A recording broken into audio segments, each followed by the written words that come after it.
In today's video, I'm going to show you how to refund an App Store purchase. So first, in your browser, head over to reportaproblem.apple.com and also make sure that you are logged into your Apple account. Then once inside the site, first select the issue on what they can help you with.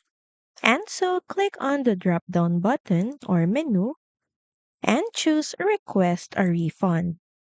Next, in the Tell Us More drop-down menu, select the reason for your request. So here it could be I did not mean to buy this or a child or minor made a purchase. So just select your reason. Then press the next button. Now from the list of apps, select the app that you would like to ask for a refund and click on it. Then press the next button. You will see this pop-up window showing you details about your refund request, and to proceed, simply click on the submit button.